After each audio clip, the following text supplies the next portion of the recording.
बहुत ही महत्वपूर्ण चैप्टर है।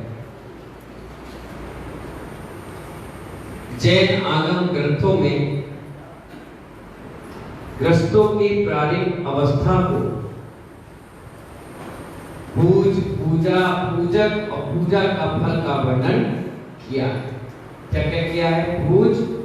पूजा और पूजक, इसका सबसे पहले वर्णन किया गया है। किसके लिए? श्रावक के।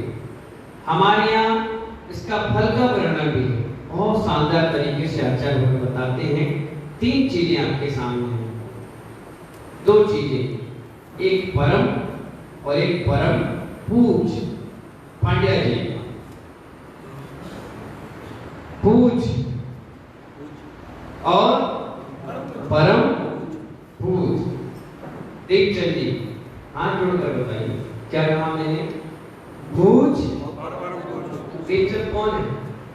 वही बोलेंगे, बोलो दीपचंद जी। पूज और परम पूज। बताइए वकील साहब, अगर आपके सामने ये अदालत में केस आ जाए कि पूज कौन और परम पूज कौन, तो किसको बताओ? दांत नहीं दिखाना है, बात। अच्छा, और ये सब पूज हैं? कौन से महान लोग? एक नाम बता दो, कोई महान हो हैं? बता भाई, भजन गायक हैं? नहीं मालूम? बस माइक पकड़ना आता है, बहुत बड़ी। बता भाई, टिल्लुपम, संजय भाई, नहीं मालूम?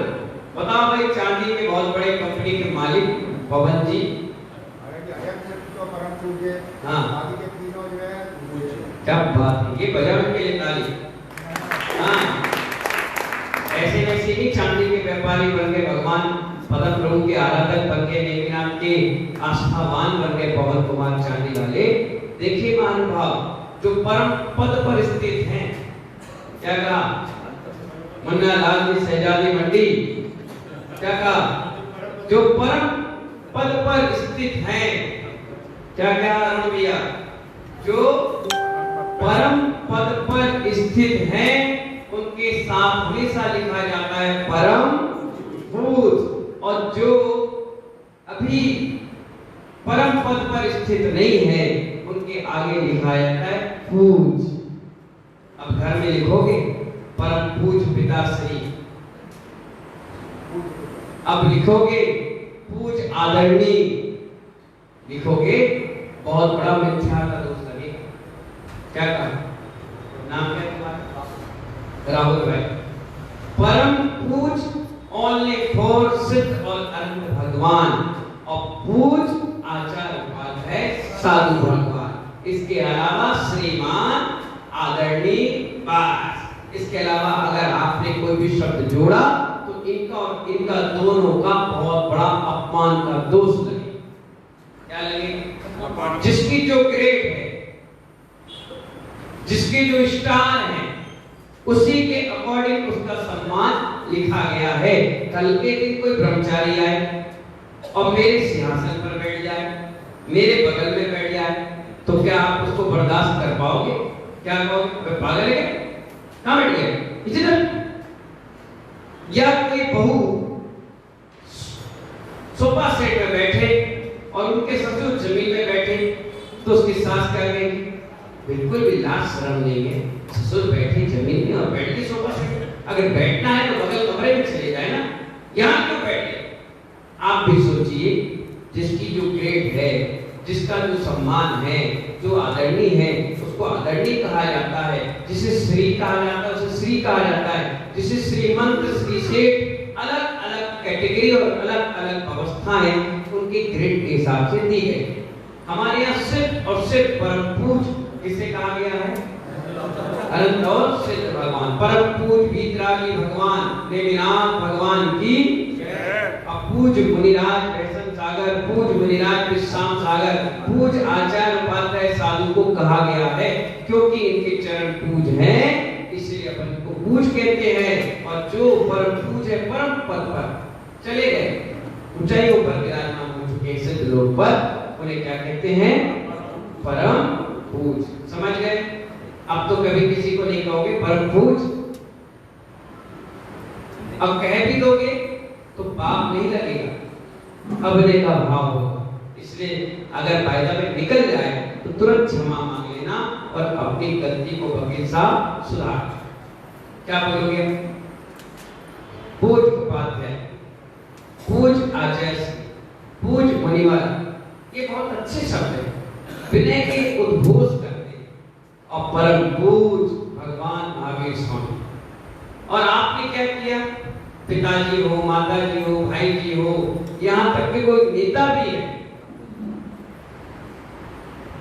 तो उसको भी क्या कहते हैं? परम श्रद्धे। अब तुम्हारी श्रद्धा उस पर लग गई जूते चप्पल वाले पर, तुम्हारी श्रद्धा गुटखा खाने पर लग गई, परम श्रद्धे। परम श्रद्धे होता कौन? परम श्रद्धे हमारे भगवान, इन पे हमारी श्रद्धा।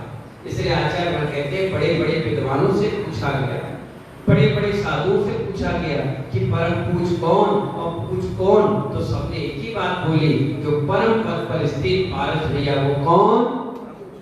परम पूज भगवान अनंत और सिद्ध। और जो पूज स्थानों पर है, जिनकी हम पूजा करते हैं इस तरफ से, जिनके चरणों को धोते हैं, जिनकी आरती उतारते हैं, साथ दान करते हैं, वो पूज हैं, क्योंकि वो पूजता की ओर बढ़ चुके। अभी आपकी तरह तो भोजन कर रहे हैं, अभी आपकी तरह तो रह रहे हैं, आपकी तरह जीवन जी रहे हैं, इसलिए वो पूज हैं। और इस सब से हटकर वो चले गए हैं, जिनके 18 दोष नहीं है, ना वो रोते हैं, ना उनका पसीना निकलता है, ना वो खाते हैं, ना वो जाते हैं 1 नंबर 2 नंबर, और वो परम पद पर स्थित है, इसलिए वो कहलाते हैं परम। समझ में आ गया? आप तो कभी गलती नहीं करेंगे, अगर हो भी जाए तो तुरंत क्षमा मांग लेना।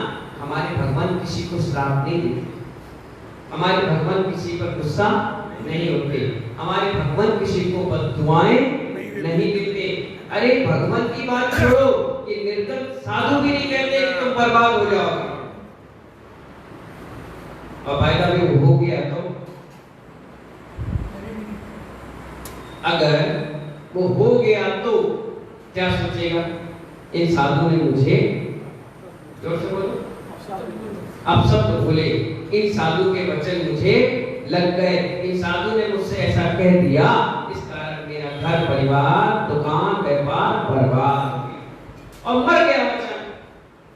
इसी संकलेश भाव में, क्योंकि परिणाम खराब होते ही शुगर लेवल बढ़ जाता है, परिणाम खराब होते पेट खराब होगा, नहीं रात की नींद नहीं है, बार बार वही चीज घूमी, तो ब्लड में इंसुलिन की मात्रा कम हो गई, और कम होती गंदगी की मात्रा बढ़ गई। जब मन में गंदगी आई तो पेट में आ गई, पेट में आई तो ब्लड में आ गई, और ब्लड में आते ही वो बीमारी बना दी, शुगर लेवल बढ़ गया। शुगर लेवल बढ़ते ही आप बीमार हुए, बीमार होते ही एक्सपायर हुए संकलित परिणामों के साथ। और कहीं आप देवता बन गए, कहीं आप बेहतर जाति के देव बन गए, कहीं आप कोई अच्छे पोजीशन पर पहुंच गए, तो ताकतवर होने के बाद वो व्यक्ति याद करेगा किस कारण से मैं यहाँ पर आया। क्योंकि अवधि ज्ञानी होते हैं देवता, क्या होते हैं मुन्नालाल जी? अवधि ज्ञानी। और अवधि ज्ञानी होते हैं, वो सबसे पहले अवधि ज्ञान लगाएंगे कि मैं कौन था, कहां से आया, क्यों आया, किस लिए आया। और पूरे अवधि ज्ञान में चार्ट दिख जाएगा कि इन मुनिराज ने तुम्हें बद्दुआएं दी, और इन 2 बद्दुआओं के चक्कर में, इस वाणी के चक्कर में मेरा घर परिवार रुपया धंधा पैसा सब बर्बाद हो गया, मैं बीमारी और संकलित परिणामों के साथ मरा, इसलिए मैं ये बना बोले अब मैं मुनि को बताता हूं। और वो क्या करेगा? उपसर्ग करेगा। कभी आहार में मल बन जाएगा, कभी आहार में बाल आ जाएगा, कभी कोई ऐसी सिचुएशन बना दी जाएगी कि आपको तो दिखेगा लेकिन पब्लिक को। एक मुनि महाराज थे सोनागिर में, क्या थे? सोनागिर में थे। उन्होंने किसी से कुछ बोल दिया, वो जाकर कूद गया पहाड़ से, एक्सपायर हो गया, और वो बन गया देव। क्या बन गया? देव बन गया। अब एक बन गया, वो जैसी आहार करने जाए ब्लड दिखने लग जाए, वैसे ऐसे करे कि ये क्या है, क्या है? सबने कहा महाराज पानी है, जल है, दूध है। बोले नहीं नहीं नहीं, ब्लड दिख रहा है। और मुनि महाराज को अगर ऐसी चीजें दिखे तो वो पानी की एक बूंद भी नहीं पीते। मन में भी अगर आ गया तो तुरंत अंजलि छोड़ देंगे। अंजलि छोड़ दी, चलो दूसरे दिन चले गए आहार में, जैसे गए वो मांस का टुकड़ा दिखने लगे। तीसरे दिन गए, उन्हें ये गंदी पसीने, गंदा अजीब अजीब सी चीज दिखने लगी। 7 दिन तक बड़े परेशान हुए और 7वें दिन उनकी समाधि हो गई। अब आप सोचिए, हल्की सी वाणी गलत बोल दी, हल्का सा दिल दुख गया, हल्का सा आपने किसी को पीड़ा पहुंचा दी किसी भी तरीके से, वो पीड़ा इतनी बड़ी बनती है, इतनी बड़ी घूम के आती है कि आपको फिर जीवन जीना मुश्किल कर देगी। यकीन ना हो तो घर के नौकर को चिल्ला कर दे, तुरंत काम छोड़कर भाग जाए।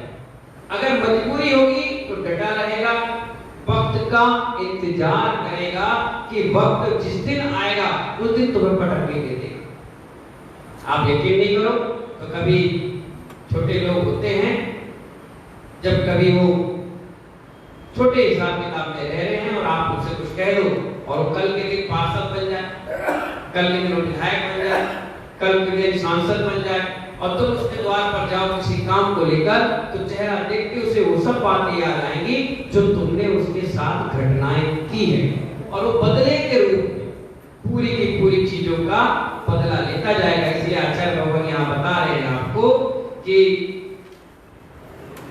हमें मिथ्या दृष्टि जीव की तरह संसार में अनंत बार नहीं भटकना। इसलिए ये सब चीजों को क्या करना चाहिए, सुधार करना चाहिए। पहला स्थान जो है वो मिथ्यात्व का है। कौन सा है? मिथ्यात्व का है। इसमें कितने जीव हैं? अनंत। कितने हैं? अनंत। अनंत का मतलब जानते हो क्या है? जिसका कोई अनंत का तो है, लेकिन अनंत का जिसका कोई छोर नहीं, शुरुआत तो हो गई लेकिन उसका अंत नहीं है। ऐसे कितने जीव हैं? अनंत, जो मिथ्या के साथ है। बताइए सबसे ज्यादा गति कौन से जीवों की है? सबसे ज्यादा, जैसे मनुष्य हैं, त्रियंश हैं, देव हैं और नारकी हैं। सबसे ज्यादा लोग कहां पर भरे हुए हैं? एक मिनट को बता पड़े, हाथ जोड़कर बताओ। हैं त्रियंश में। आप बताओ भैया, नीली शर्ट वाले, क्या नाम है? पंकज भाई बताओ भाई। पंकज भाई त्रियंश में है, देव में है, नारकी में है, मनुष्य में है। नारकी में बताओ भाई, दीक्षित यार तुम्हारी एनिवर्सरी है। नारकी पीछे चश्मा वाले बाबा हैं, तुम बताओ भाई संजय भाई। सबसे ज्यादा जीव नारकी में नहीं है।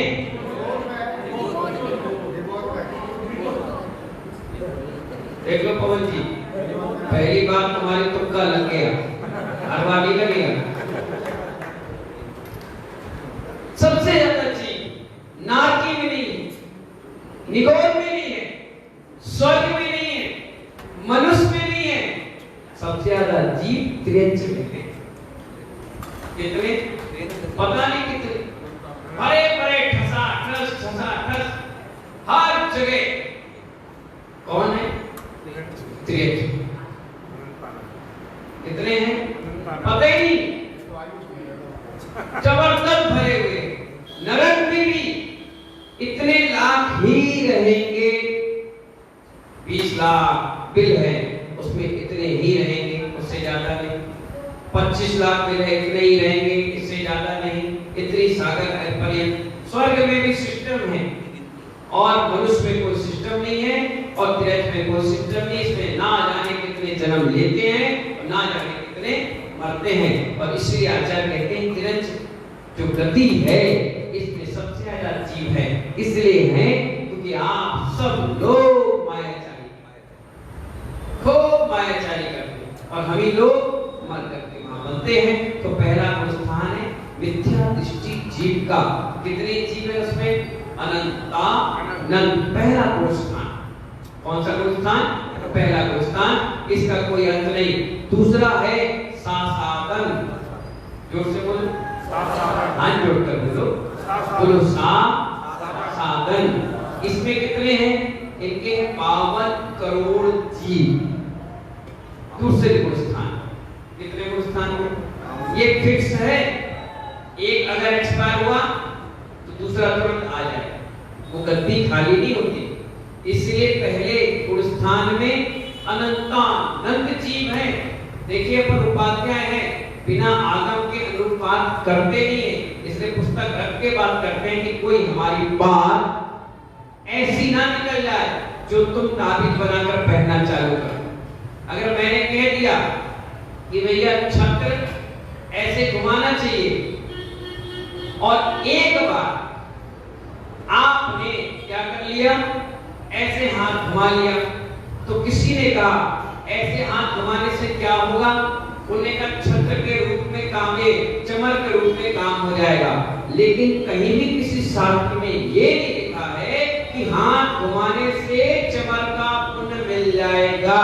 एक काम करना, रोटी का आटा मत गूंदना, हाथ चलाना, पानी मत पीना, सिर्फ गिलास को यूं करना, और रोटी और मत तोड़ना और सिर्फ मुंह में ऐसे ले जाना और डकार लेना, पेट भर जाएगा। कभी आपने किसी शास्त्र में पढ़ा है क्या हाथ घुमाने से, हाथ घुमाने से, जोर से बोल रहा हूं मैं, बड़े ध्यान से सुनना, हाथ घुमाने से चमर के जैसा पुण्य मिलता हो? कोई पुस्तक लाके दिखाओ, कोई आगम की एक पुस्तक लाकर दिखाओ। ये तो कलपोल बातें हैं कि हाथ घुमाने से मच्छर तो भाग सकता है, हवा आ सकती है, लेकिन चमर 64 विधियों का प्रतीक है। अगर हाथ घुमाने से ही पुण्य मिलना चालू हो जाता तो ट्रैफिक हवलदार तो रोज हिलाता है, बन गया चमर, क्या दिक्कत? हाथ हिलाने से ये कहीं आगम की विधि विधान नहीं है। ये तो चमर है नहीं तो लोगों ने हिला लिया, छत्र है नहीं तो बना लिया। ऐसे अगर काम होने लग जाए महानुभाव, तो ये आगम की सुंदर सुंदर व्यवस्थाएं तो इस अलमारियों में बंद रह जाएगी और तुम्हारी व्यवस्थाओं का एक आगम अलग बना दिया जाए। पवन जैन चांदी, मूलाचार, नरेंद्र जैन फलाना चार, अरुण जैन फलाना चार, जो आएगा सो वो अपनी एक पद्धति, एक परंपरा को समझाकर बताकर चला जाएगा और तो उस समय उनके मनोवैज्ञानिक प्रभाव से वो काम प्रारंभ कर दोगे। ये कहीं नहीं लिखा, एक भी पुस्तक बता दो और जो कहता है उससे पूछो कौन सी पुस्तक में लिखा है भैया हाथ घुमाने से चमर का पुण्य मिल जाए। अगर हाथ घुमाने से मिलता तो क्यों लटका है बड़ा है? अगर हाथ करने से छत्र रूपी पुण्य मिल जाए, अब आप कहे है नहीं तो कर लिया, अरे भाई ओरिजिनल काम करो ना, नकली काम क्यों करते हो? अरे चमर लाओ ना, आराम से 64 चमर लो, एक एक बार 2-2 4-4 रख लो, एक एक बार सब कर लो, तो सबको मिलता है, इसमें क्या दिक्कत है? जरूरी ऐसा थोड़ी ना एक साथ करने से पुण्य मिल जाएगा। क्या एक साथ सब लोग अभिषेक करते हैं? एक एक करके तो करते हैं, पवित्र भाव होते हैं, भावना लगती है, उसके बाद सारा काम हो जाता है। काय की तरफ धोते हो, एक ही तरफ सब हाथ लगा लिया करो, और या फिर कोई चढ़ा रहा तो हाथ जोड़ लिया करो। हमारे भाव में हर चीज भावनाओं से नहीं होती। कभी कभी शादी का मंडप हो और हाँ ऐसे ऐसे करो, कहना बरमाला होगी, कहो ना, उसमें क्यों नहीं करते हो? पैसा जब गिनते हो ना तब पैसा मत दो, ऐसा फूक लगाया करो। हाँ 1 लाख आ गए, वो भी कहेगा 1 लाख मैंने दे दिए, और भगत हो गई भावना। तुमने भावना से किया, हमने भी भावना से किया। कभी फालतू की बातों में क्यों उलझते? ये मिथ्या मान्यताएं ऐसी भर गई है, ऐसी भर गई है, इससे व्यक्ति निकलना नहीं चाह रहा। एक पर ऊपर एक, दूसरा तीसरा पैर पे पैर रखता चला जा रहा है और इतनी जबरदस्त दबाव आ चुका है कि चाह कर भी तुम बोल नहीं पाते। हमें क्या करना? हम तो नीट एंड क्लीन है, हम तो बोलते सब जगह बोलते हैं और सबको समझाते हैं कि ऐसी मिथ्या मान्यताओं में मत उलझो, नीट एंड क्लीन पवित्र भाव ओरिजिनल चीज करना पर। अब हम तो कह रहे हैं चमर धोने से नजर जैसी आधा व्याधि भाग जाती है, और आप हाथ धो रहे हो, जैसे हाथ धो रहे हो, ना उसमें चमर है ना कोई रियलिटी है। अब नजर नहीं लगे तो क्या करें? मुझे तो कभी नहीं लगती, मैं कभी चमर ढूंढता हूं क्या? मैं तो भगवान को स्पर्श करके आ जाता हूं कि हे प्रभु, जो भी नजर आलाए बलाए सब तुम्हारे चरणों में, क्योंकि हमने तो आपका रूप ले लिया है। अब जो भी हार भी आपके चरणों में है और जीत भी आपके, देखा जाएगा जो होगा। अपने पुण्य के और भाग्य के भरोसे छोड़ दिया जाता है। मेरा नियम है पांड्या जी, जितनी कटोरी में सामान आएगा मैं उतना ही लेता हूं।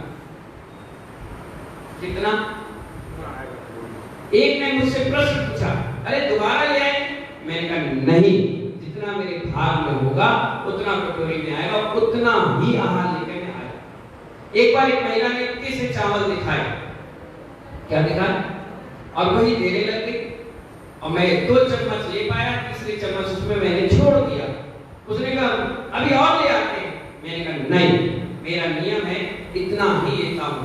वो उतने से चावल लेकर मैं आ गया। दूसरे दिन इतना बड़ा कटोरा आ गया। कितना आ गया? बड़ा आ गया। मैंने कहा देखो कल इतना सा लिया था और आज इतना आ गया। अगर मैं उस दिन दूसरी कटोरी से ले लेता तो कल भी मुझे उतनी कटोरी का मिलता। भाग से, किस्मत से ज्यादा किसको क्या मिलता है? कभी चप्पल भोग के, क्या सुंदर एक छोटी सी लाइन लोगों ने कही साधु के लिए, कहीं घी घना, हाथ जोड़ो बोलो, कहीं घी घना, गया है चौके में, छप्पन भोग बने पड़े, ये सामान वो सामान, ये सामान ये सामान ये सामान, और हम सोच रहे क्या ले, क्या हमारा क्या है, इसमें कुछ चीज डला तो नहीं। तो कहीं पारस बाबू क्या, जोर से बोलो, घी घना, जोर से बोलो घी घना। याद कर लो, आपके जीवन में भी चीजें आती होंगी, कहीं घी घना, कहीं मुट्ठी भर चना। गए किसी चौके में, अचानक से 9 बजे उसे पता चला कि महाराज जी है, उसने 10 बजे चौका लगा दिया, 11 बजे हमें प्रदान करके ले गया। तो उसने क्या बनाया? एक लौकी की सब्जी, एक मूंग की दाल और एक चटनी और एक रोटी और थोड़ा सा चावल। मतलब पहले घी घना था और आज मुट्ठी भर चना, आराम से दाल रोटी सब्जी खा के आ गए। और कहीं घी घना, कहीं मुट्ठी भर चना और कहीं वो भी मना। चौके में गए और पालचंद जी आ गए। क्या आ गए? अंतराय हो गया, कोई ऐसी घटना घट गई कि हमें लौट कर वापस आना पड़ा। तो कहीं घी घना, कहीं मुट्ठी भर चना और कहीं वो भी मना। ऐसा जीवन तो भाग्य के भरोसे जी रहे हैं। तो पहले गुण स्थान में अनंत जीव है, दूसरा साधन है, इसमें 52 करोड़ जीवों की संख्या है। कितनी? 52 करोड़।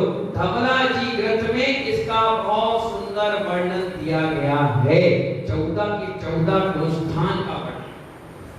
मैं यहाँ क्यों बैठा मालूम? बताओ ना, ये और हम दोनों मुनि महाराज यहाँ क्यों बैठे? गुण स्थान के कारण, गुणों का स्थान है। वो वहां क्यों बैठे नेमिनाथ भगवान? हमसे ज्यादा गुण स्थान होता है। आपका पहला है इसलिए यहाँ बैठे, किसी का दूसरा है तो आगे बैठा, किसी का चौथा है अवृत्ति है तो यहाँ बैठा, 5वां अवृत्ति है तो तुम्हें बगल में बैठ जाएगा, और 6वां और 7वां है इसलिए यहाँ बैठ जाएगा, और कोई 13वां 14वां है तो वहां बैठ गया। तो कहने का मतलब गुण स्थान है। तो इसीलिए धवला जी महाग्रंथ जो है उसमें इसका बहुत सुंदर गुण स्थान के बारे में बताया है। इसके बाद आता है मिश्र गुण स्थान। इनकी संख्या 104 करोड़ है। कितनी? 104 करोड़। कौन सा गुण स्थान है वो? मिश्र गुण स्थान। यहाँ भी आते हैं, वहां भी जाते हैं, ये भी है। जो हमें अच्छा लगता है, सब भगवान एक है, सबका मालिक एक है। हम तो हर जगह जाते हैं। वो कौन है? 104 है। इधर भी चले गए, उधर भी चले गए, इनको भी पूज लिया, उधर भी चढ़ा लिया, जो मिल गया। यहाँ तक कि पत्थर पर बनी हुई कलाकृति है, वहां भी वो अर्घ चढ़ाकर चले गए। अरे भगवान तो है, फोटो देके वहीं चढ़ा गए, रास्ते में मिल गए वहीं चढ़ा दिए, जो मिल जाए सो कम है।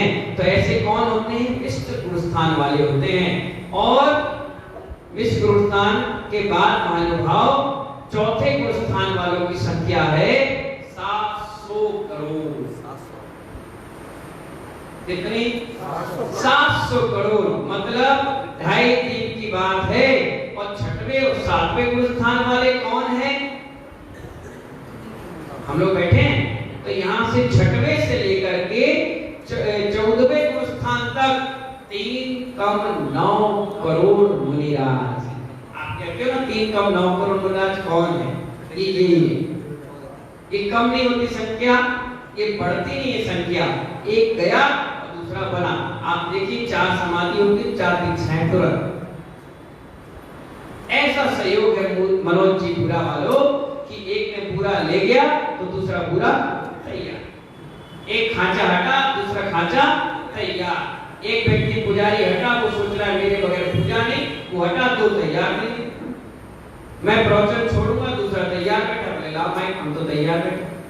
तो ऐसी यहाँ सिस्टम है जो हम कहते हैं ना 3 कम 9 करोड़ मुनिराज, वो 6वें से लेके 14वें गुरुस्थान तक भरे हुए हैं। कोई 6वें में, कोई 7वें में जा रहा है, कोई उसके आगे बढ़ता चला जा रहा है, कोई आरोप के लिए और सहयोग के लिए बढ़ता चला जा रहा है। इसलिए तो हम 3 कम 9 करोड़ मुनिराज को अर्घ चढ़ा देते हैं। जितने लोग आ गए उसी में समावेश हो। कई बार ऐसा होता है, चौका लगा, महाराज थे कितने, मुनिराज कितने थे? 4, और चौके लग गए 10। तो 4 के यहाँ तो चले गए मुनिराज, और 6 के यहाँ क्या हो गए? खाली। आचार्य कहते कितना पुण्य मिलेगा तुम? 3 कम 9 करोड़ मुनिराज होगा। कैसे मिलेगा? 13 गुरुस्थान तक ही रहते हैं, 14 में तो सिद्ध हो गए। हाँ, तो लास्ट आ गए। हाँ, 13 तक। बताइए 3 कम 9 करोड़ मुनिराजों का पुण्य कैसे मिलेगा? काय की भावना भाई? क्या हमारा चौका खाली जाए? नहीं, जोर से बोले, ऐसे खुली बातें मत बताओ। हाँ, बड़गान से मारा क्या बड़गान किया, पैर चल गए, पसीना हो गए, और जाके चौके में बोले महाराज हमने भी तो आम रखा था, तुमने देखा ही नहीं, और हार भी लिया। एक आई महिला रोने लगी, हमारा चौका खाली कर लो आप लोग। एक कल आ रहे।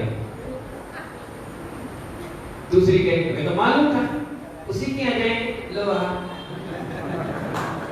एक कह पकड़ो सिंपल, हम नहीं पड़ गए, कल से हम चौका लेंगे बंद। ऐसे लोग को पुण्य मिलेगा? कैसे लोग को मिलेगा? बोलो ना। चौका किसके लिए लगाया? मुनिराज के लिए नहीं। अगर मुनिराज के लिए लगाओगे तो उद्देश्य क्या है उनका, वो कभी फिक्सिंग में नहीं था। तो ये मत सोचना कि आज पवन के आ गए तो कल पांड्या के जाएंगे। क्यों जाएंगे भैया? मेरी इच्छा नहीं जाऊंगा तो क्या करोगे? मुझे पकड़ के ले जाओगे क्या? और मैं अगर चला भी गया तो क्या मुझे वापस लौट? अरे एक बार तो क्या गजब की घटना सुना है, बहुत बढ़िया गजब की घटना। 2 चौके लगे शशि पाटिल जी, कितने लगे? 2 चौके लगे। आज मैं इंडिया चला गया और कल किसकी बारी थी? क्यों? तुम्हारी फिक्सिंग है भाई, जहां जाएंगे तो जाएंगे, हमारी इच्छा। अब देखिए महानुभाव, उसने सोचा कि कल ये महाराज आए थे, आज ये महाराज आएंगे ही आएंगे। उसने उसी के अकॉर्डिंग पूरी व्यवस्था बना ली। समझ में आया नहीं है? उन्हें देखा इनका नमक का त्याग था, इनका मीठे का त्याग है, तो उसने चौके में मीठा नहीं बनाया, उसने उसी अकॉर्डिंग से बनाया जैसा में आहार मेरा त्याग रहता है उसी के साथ। अब बड़े ध्यान से सुनना। मंदिर से मैं निकला, क्या निकला? बुद्धि करके निकला, और मैं जैसे निकला मैंने विधि ली कि मुझे 3 शिवफल जहाँ दिखेंगे मैं वहीं आहार लूंगा। तो कल जिस चौके में मैं पड़ रहा था मैं आज उसके यहाँ सीधा जाके पड़ गया, क्योंकि मेरी विधि 3 शिवफल की थी और वही मिल गई। उसके यहाँ शिवफल थे नहीं, उसके यहाँ तो मौसम भी थी, मैं पड़ गया।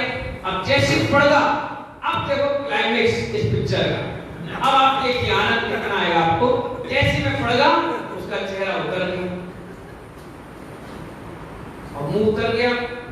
तो जो वहां के लोग थे उसने कहा सुनो पड़गा गया ना, यहाँ ले जाना। उसने कहा क्यों, हमारे यहाँ पड़ गए, कल तुम्हारे आगे हुए, आज उसका नाम उधर जाओ। मैं तो घर देखा था, मुझे तो सब कुछ याद रहता, एक बार में दिखा देता है तो नाम नंबर गली सीढ़ी सब याद रहती है। तो जैसे मुझसे वो बेचारा क्या करे, समाज की बात है, ये भी अपना है और ये भी अपना है, कोई तो सपना है। उसने कहा समाज में बुराई क्यों ले, उसने कहा मन शुद्धि बच्चा शुद्धि काय शुद्धि आहार जल शुद्ध है और घर इसका यहाँ। उसने कहा भोजनशाला का मंदिर, मैं उधर जाने लग गया। उधर नहीं इधर, मैंने कहा नहीं तुमसे पड़ जाऊं तुम्हारे घर जाऊं। अब वो फंस गया, कह रहा यार बनाया तो हमने बिना नमक का है और मीठा बनाया है, इन महाराज के हिसाब से बनाया। अब ये तो कल आ चुके थे, अब तो फंस गए।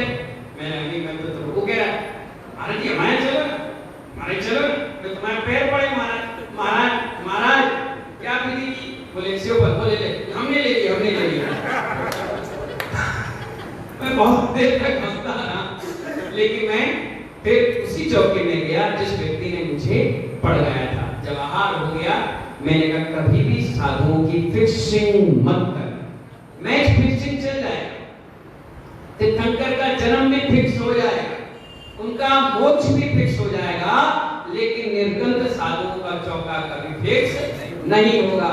अगर जिस दिन फिक्सिंग होना चालू हो गई उस दिन वो नवदा भक्ति की एक भक्ति पड़गान खत्म और 8 भक्ति में कोई निर्गंध साधु आहार नहीं लेता। महानुभाव ना कोई तो ही लोग व्यक्ति साधु को रोक पाते हैं, या तो दानी और या फिर पानी, इसके अलावा कोई नहीं रोक पाता। ये पानी का भी तो मौसम होता है जो साधु 4 महीने का वर्षा योग एक स्थान पर, एक कॉलोनी में, एक स्थान पर एक एरिया बांध देते वही करता है।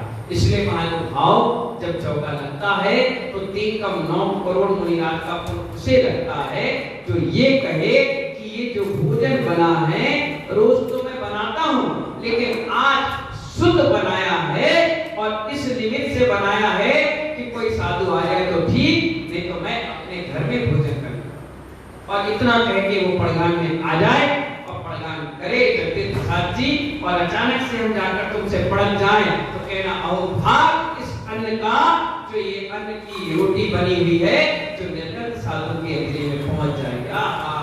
आज मैं धन हो गया, मेरा परिवार मेरा कुटुंब धन हो गया कि आज का कमाया हुआ धन इतना पवित्र था कि आज साधु के अगली पे पहुंचा और उन्होंने हमें आशीर्वाद के रूप में दिया धर्मवती वस्तु, कल्याण वस्तु, दीर्घायु वस्तु, शांति वस्तु।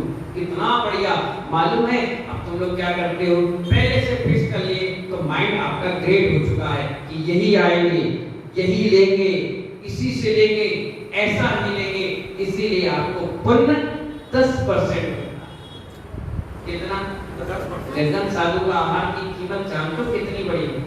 तुमने सोचा 1 करोड़ दे दो तो आ जाएंगे, 5 करोड़ दे दो तो आ जाएंगे।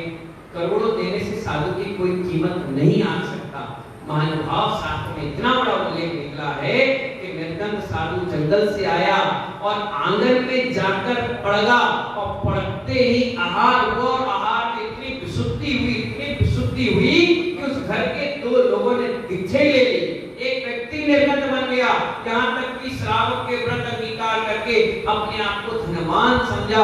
और आप लोग क्या सोचते हो, आहार करवा लो और 1 करोड़ रुपए दे दो, 5 करोड़ दे दो, 10 करोड़ दे दो। इससे देने से परिचय बढ़ रहा, साधु के अंदर भी साधुता समाप्त हो रही है। अरे लेना हो तो नियम लो, इससे बड़ी संपदा आपके जीवन में कुछ नहीं है।